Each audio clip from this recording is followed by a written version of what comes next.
Welcome back, everybody. I'm Aaron. And I'm Aaron. This is our show, Cryptocosm, where I talk about the astrological forecasts. And I bring you your daily crypto news. And it's been a while since we've had some news, so let's kind of get right back into it and see what we've got planned here. We've got Coinbase and the government. We'll get to that in just a minute. We got LightPay. LightPay. We're excited about that one, but is it going to be all it's cracked up to be? We shall see.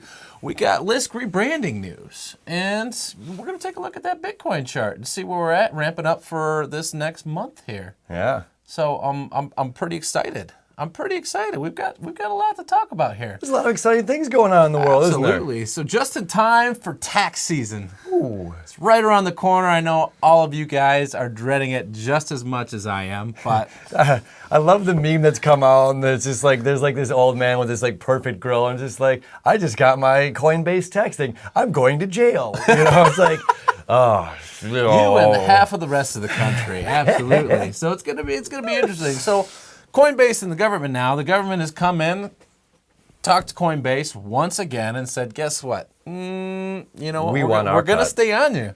We want those individuals that have spent more than $20,000 using your services, and we want all of their information. So if you spent more than $20,000, you've given them your driver's license, your social security number, they have your bank account number, your they know where firstborn you child, sleep. your blood. That's it. That's it. You might as well have that microchip in the head already, because that's pretty much where we're at. Your information is going to the IRS.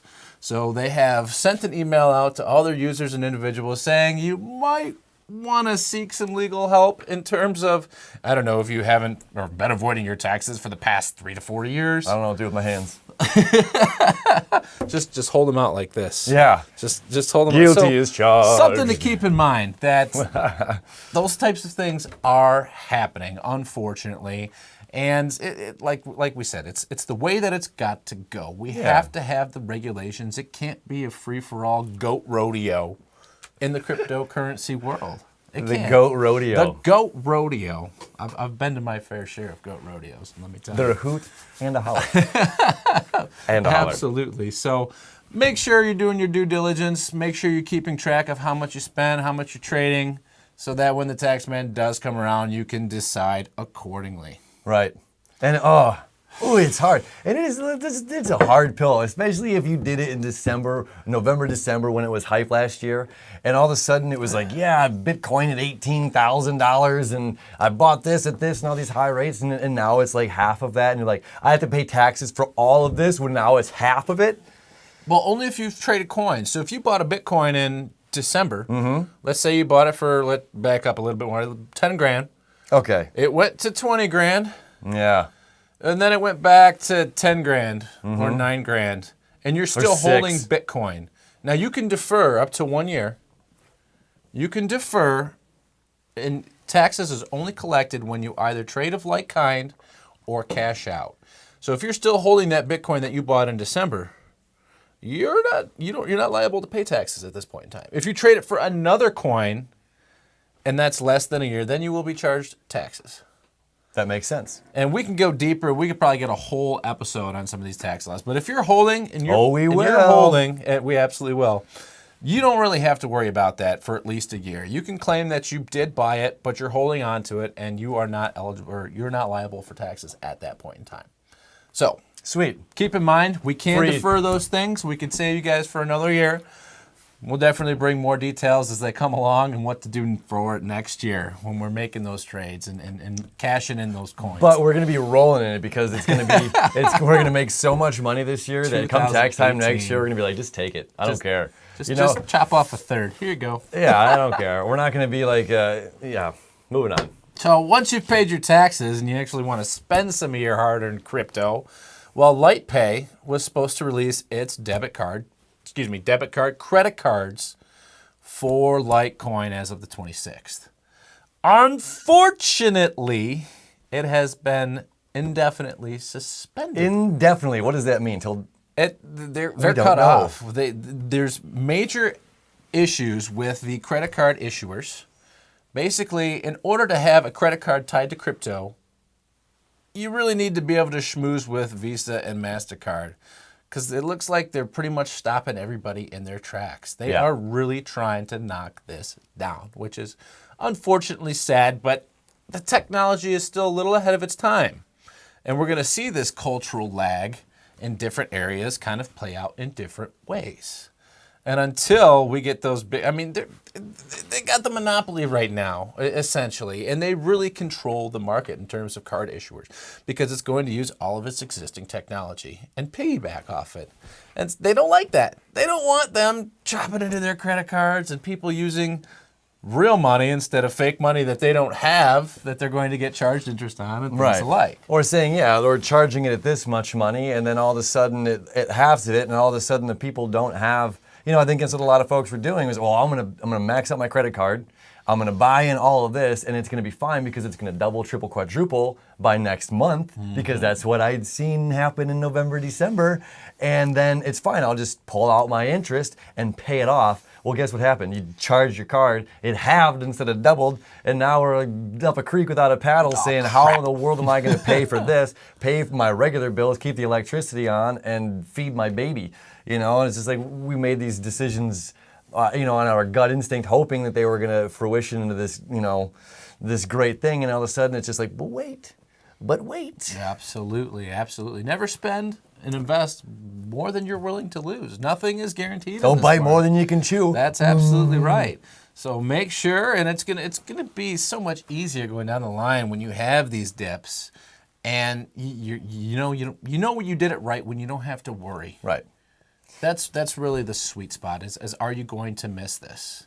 And can you actually say with confidence that yes, this is the right amount of money that I can have put away, put in here, that I don't have to worry about. So I can watch these ebbs and flows kind of, and these tides go in and out without a care in the world. Right. It's like that your boat's not going to sink. Absolutely. It can handle the tide, it can handle these waves, it can handle the wind, it can handle these harsh weather that changes constantly, right? And it's going to say, okay, I'm not going to capsize, I'm not going to tip over, I'm not going to drown, and I'm not going to, not only for myself, but for everybody else who's in my family or whatever that's on my ship. We're responsible for others sometimes, depending on who you are and what's going on in your life, but we're responsible for other people, and sometimes we step out on that limb trying to, so this is a good chance, trust me, like if we do this together, it's gonna be great. What the heck just happened? Oh my God. Soon they're going to have that little sticker that they have on slot machines at the casino on everybody's laptop that says, if you have a problem investing in cryptocurrency, please call this number. I mean, there was an upsurge in cryptocurrency, I think it was therapists or something to the fact. Well, absolutely. Individuals are actually so stressed out and they're over-investing and they're overextending themselves in ways they shouldn't be. It's easy. Honestly, if I go on to Coinbase and my or a Binance or any of these, and it's just like my credit card and my bank account is not credit card, but my bank account is directly linked, and it's just like, Aaron Eschenberg, you can spend X amount of money, and just, max, click. You know what I mean? And it doesn't, Sign me up. Right, and there's no, like, we talked before, there's no, like, barriers to make sure you're not driving off the cliff. And it's just like, yeah, we'll take your money. We don't care if you don't have it or not. We're going to take it. So it's just like, it's easy to just be like, oh, it's such a good price. It's such a good price right now. I want more. Wonka, how much for the golden goose? I want it. Absolutely. And in 2018, it's going to be critical that, the cryptos that are going to rise this year are really going to be ones to watch because there's so much more competition out now. Everybody's trying to do the same thing. We have 6, 7, 8, 9 different types of coins that all do the same thing. Right, and it's just like which one, which pony is going to win the race here? We've got absolutely too many. There's too many right now, and it's close to 1,600 now. It's mind blowing, and it's just like I like Henry Ford's philosophy when he first started building cars. I'll make you a car any color you want as long as it's black. Because it's like that, and it's been known throughout history and like the human brain, when there's too many options, people kind of freak out and they get introverted and say, you know what, I think I'm just going to wait. I'm going to wait until there's one coin, or I'm going to wait until there's only like this few right now. And it's just like we have all of these different brands, all these different kinds, and they all sound promising. I mean, visiting the websites, it's like, oh, that sounds good, Stratton Oakman or whatever it was, like that Wolf of Wall Street. It's just like, what we're gonna do is we're gonna take these bull penny stocks and we're gonna make a beautiful name and this pretty website, and we're gonna pay good for this website, whoever directed the website, and these beautiful sizzle words that make it's like, oh yeah, that sounds lovely. It's it's like you're reading it, and it's just like and then we're gonna drizzle your dreams with billions of gold diamonds. And it's gold diamonds. Yeah, that's what's coming. Thanks a lot, BitConnect. I'm okay. Exactly. And it's just like, which one of these is fool's gold and which one of these is gold here? We got to figure this out because there's way too much that we're digging up. Yeah, unfortunately. I mean, even things with BitConnect that had gone down. Now the individuals of the Ponzi schemes are coming around and getting sued because just not because they were involved directly with the Ponzi scheme, but they made money off of the Ponzi scheme. So these individuals like Crypto Nick and I can't remember the other gentleman. His name escapes me, but I think there was 3 or 4 individuals that you guys would know them.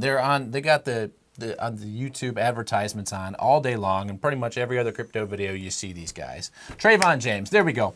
And so these individuals are coming back around now, and they got to have lawyers because there are some class action lawsuits against these individuals just because they are capitalizing off of others.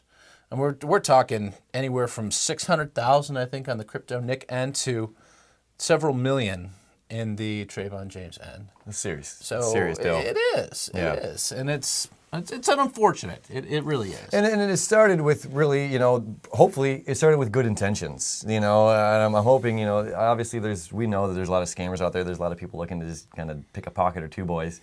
But, we're hoping that we all stick with our good intentions here, and we're trying to make these moves for the right things and trying to, make money in an honest way and not by stepping on the heads of our brothers and sisters on the path, And I really think that in terms of some of their stories, I think they did have good intentions. They were making money.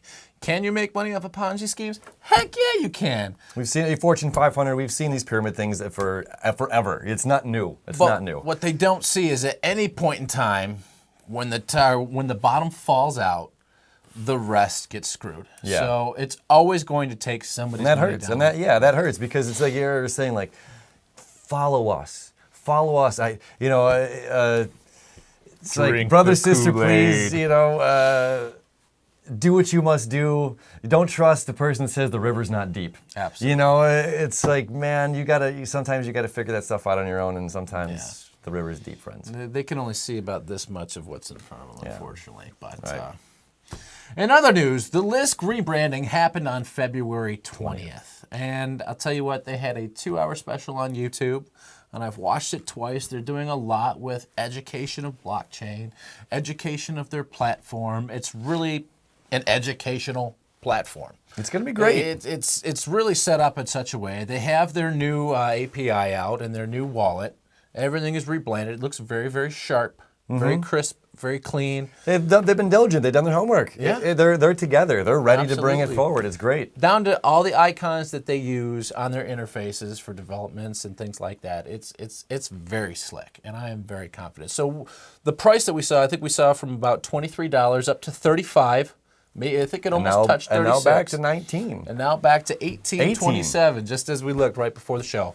So 1827, and we call it Yeah. buy the rumor, sell the news. Buy the rumor, sell the news. So you had guys from way back when that knew about this rebranding saying, "Yup, I'm getting into that now." And then, oh, okay, yeah, it's going up. That sounds really great. And then it released on the 20th, and then we had those kind of big dogs, those whales, pull out because everybody started jumping on the ship. So they made a good profit, and it dropped down, $15, $16, which is huge when it's only a 34 and change coin. Yeah. So that $15 drop, or near, is pretty we got about detrimental. 40% drop. Right. Well, it's great for the individuals that sold, and I also want to point out that it peaked out about, I think, a day and a half, maybe 2 days before the news actually hit. And that's an interesting thing to keep aware of. Just like when Bitcoin went from 10,000 to almost 20,000, Right. 19,120 or 220, I think, was the top. Perfect. But we have these like psychological barriers where we know this thing is going to happen or this thing is coming up, like, oh, Right. 20,000 is coming up. And I think what I have seen in these patterns is the whales tend to pull out even before the norm. So it's almost like you have to not be one step ahead, 2 steps ahead, but maybe even 3 steps ahead. It's a chess game. To really get ahead of the individuals that are pulling these strings and moving these pieces across the board. Because there's, these guys, they've been doing it for a while, and they know that it's just like, well, if I wait too long, I'm not gonna, capitalize. I'm not gonna get as much as I can. So if I pull out just before I think it's gonna tip, then it's better for me. It's safer for me. It's a safer bet. It's self-preservation. Yeah, it's to make sure that I get as much as I can. And then then again, that little bit of like fear thing. Like it was just like Ethereum. Like, is it gonna really break 1,000? It was floating 8.9, 8.9, 8.9. It's like, and then it finally did, and everyone was just like, wow, it really did. It got up there right next to Bitcoin Cash for a second, and now it's right back down, $815, I think at the moment, something like that. Absolutely, and it's fascinating how these numbers just roll back and forth. So if you were the individuals that were able to sell or even take profits kind of along the way, say you bought in at 25, you're taking profits at 27, 29, 30, 31, 32, and even if it's a couple dollars per coin, you're still making profits, and you don't have to do it all at once. Definitely something that I have learned going through this process many times is to pace it out a little bit, feel out the highs and the lows as you're going through this, and don't be greedy. You're gonna get so much further along if you're just not that greedy. Let the world of finances. Let it come to you. Money's gonna come. Money's gonna go. It is the truth, though. And that's part of the reason that we're excited about cryptocurrency is there's a lot of money to be made, but we're talking about a new future. We're talking about a new future in the way that money works and the way that finances work, so that we're steering away from the chairman sitting at the head of the table and listening to this, the dictator, if you will, and we're turning it into like the Knights of the Round Table, towards this equal platform. This is the new paradigm. This is, the dawn of Aquarius, the age of Aquarius. So it's just like we're trying to even things out to where it's just like our greedy nature has to, that's a part of our past. There's enough for everyone. There's enough financial freedom for everyone. There's enough food to go around. There's enough shelter and clothes and all this, you know what I mean? Absolutely. And it's just like, I just came back from Costa Rica. I've been at Envision Festival, if anyone knows what that is. It's an amazing festival, 8,000 people in the middle of the jungle in Costa Rica, 8,000 people in South by Uvita. That's a party. It absolutely was. Not only a party, but let me tell you, if I know some of you were there. I know some of you were there because there was hours and hours and hours of crypto talks, guys, from the leaders across the world. We're here giving like TED Talks. There was a stage called the Superhero Stage that was TED Talks, basically, just not, the name TED Talks, but all day long, these cryptocurrency talks by, these leading professionals, the guys that know the ins and outs of the blockchain, that know the ins and outs of how this stuff works, and reconfirming of all of the good stuff that's coming in. Let me tell you this. The only ATM machine that existed in Envision Festival was a Bitcoin ATM machine. 8,000 people there. Now, they sold $35,000 worth of tickets out of cryptocurrency. Okay, $35,000 of tickets with cryptocurrency were purchased. And again, if you like me, I didn't bring enough fiat currency, enough of my American dollars to trade for Colone, which was wild in itself. That was my first time in Costa Rica and working with the exchange rate of 576. Colone equals $1, but they're really going to give you about 500. To a dollar. So, your $20 bill is worth about $40 opposed to the 45 or 46 is actually. Everybody's got to get their cut. Everybody's got to get their cut, right. So it's just like, this new wave of this cryptocurrency, we're going to even that out. It doesn't matter. I leave here with my crypto wallet and I go there and I pay, everything except Bitcoin. Everything except Bitcoin, but you couldn't use your MasterCard, you couldn't use your debit card, but they were accepting Bitcoin, okay? This is the future, and Envision was part of the future. It was absolutely amazing, right? And it's just like these leading professionals, again, talking about this to install into people. Guess what else was there? Astrologers talking about cryptocurrency, the same thing that we're talking about here, and it's just like my favorite astrologer out of all people, okay, Pacha, he does a weekly show as well. It's not geared toward astrology, toward finances like we're we were doing specifically here, but it was one of the main points of his talk. I mean, amongst many things, there's a lot going on here. The shift, the rise, the divine feminine energy, and this masculine my world, it's just like we're settle down here. We're in this great shift, but part of that great shift, yes, is this currency, and we all know it's coming. There's a lot of truth to it, and it was really cool. See, we live in Detroit, Michigan. I visit the ocean sometimes, but down there it's so close to the equator, and let me tell you, for me, it was a different sun altogether. That boy was hot. All right, but every morning I'd get up and I'd go to the beach. Every night I would watch the sunset in the ocean. We'd howl and dance, and it was amazing. Okay, now in the morning, at the nighttime, the water was so high. Okay, we know that the sun goes down, the moon comes up, the tides go up. The sun comes up, the moon goes down, and it's like a 300-yard walk from the top of the beach. 300 yards and your shins are still in the water. You know what I mean? Like just barely touching, because it's just like it goes down so low. So okay, we know how much the moon affects the tides. Like we could see it every day. And now here we got a full moon coming up tomorrow. Well, it's the 28th today. Tomorrow is the 1st of March, and we have 2 full moons in March. So again, the 1st and the 31st, which happened in January as well, which it's rare to have a blue moon. Blue moon doesn't mean it's actually blue. It's just blue meaning it's rare that you have an actual 2 full moons in 1 month, because it has to happen usually on the 1st and the 31st. That's the only way it really works out. And to have 2 in a year and have no full moon in February is just really, really rare. Another cool thing that's going on with tomorrow is there's always aspects happening. Something is always making a square or a connection with something else, And we've seen a lot of these happen over the past few months. But there's a lot of time where like somebody's left out of the party. It's just like, okay, Mercury and Saturn are over here doing this connection, and then Jupiter's over here making this connection with Neptune. But then this guy's just floating by himself, just having a good old time. Well, tomorrow over this full moon, literally everything is making a connection, okay? Not all to each other, but meaning like it's creating this ridiculous spider web of planetary alignment that is just not common. All right, and so much of what's going on with this is like, I'm ready. I'm ready for my degree. I'm ready to get out there. I'm ready for the next chapter because I'm ready to teach, or I'm ready to start this career. I'm ready to start this path. But I still have 6 more months of school left, so I don't have the degree that I want to hang so badly on my wall. And it's just like we still have to seek out the information. And that's part of it. Like this festival was literally the epitome. Okay, we have Mars in Sagittarius accelerating ourselves, accelerating towards information. What information? Philosophies, religion, higher consciousness, okay? There was hours of yoga and meditation and the divine feminine energy, and this tent over here was the divine masculine energy, and it's just like learning how to be in our own true authenticities and all these things. So it's just like higher learning, higher education, all of these wonderful things. And then once the sun kind of went down, it was a freaking rave, man. It was just like music going constantly. And people are, mushrooms and acid and Molly, smoking pot and getting wasted. It's Woodstock all over again. Absolutely, it absolutely, and it's just like, it was wild because the party, that music part didn't stop until 8 a.m. and yoga and meditation started at 6 in the morning. So it's like, what a paradoxical parallel of these two things that are happening right now.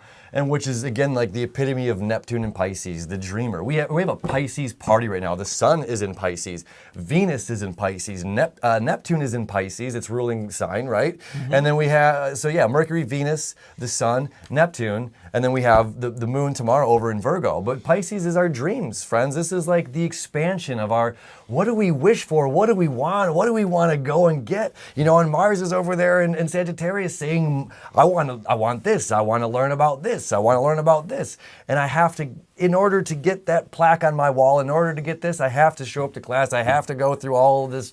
I can't just get it yet, And then we're there in the crypto world. Come on, you see it. It's just like, we want Bitcoin to be $20,000 again. We want it to be $100,000, but we have to wait. We have to wait. We have to learn. We have to seek out this education of what's going on. Like Aaron just said, we've got 5 coins that do the exact same thing, but which one is really the one? We have to learn. We're in the discovery process. We're in the discovery process. So it's like, we can't just hang that plaque on our wall and say, yeah, I'm a Bitcoin million. Well, I mean, some of us can say that, but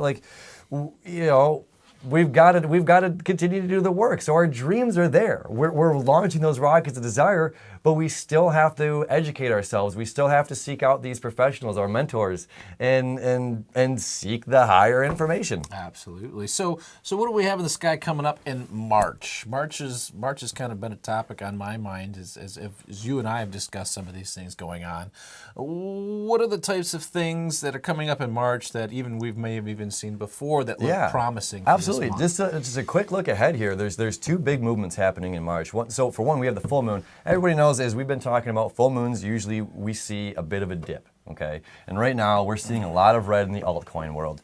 Bitcoin's still holding pretty strong, but we're going to see right after this third quarter square, which is going to happen on the 8th, the next day on the 9th, Jupiter is going to begin its retrograde cycle.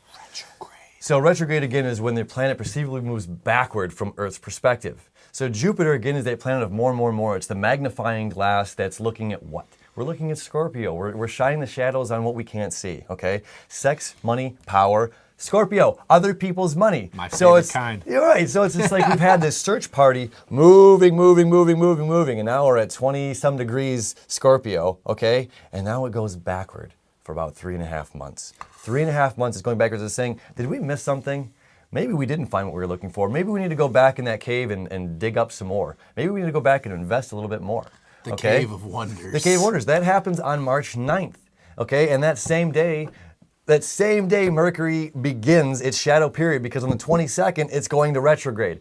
Now, again, this is the first time we've had any planets retrograde in 2018. The last time we had seen a retrograde, it was in December, and that was the Mercury retrograde in Sagittarius. Now, this time, Mercury's going to retrograde in Aries, a sign of us, me, myself.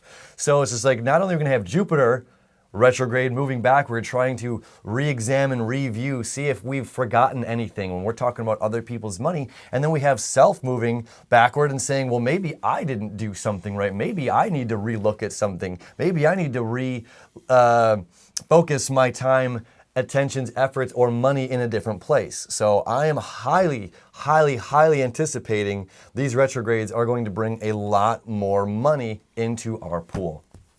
Fantastic. So we have a serious March coming in front of us, guys. So the first, we're starting out with the full moon. We're going to see a dip. All right, that first week we always see a dip after the full moon, leading into the third quarter square. Then right on the 9th, boom.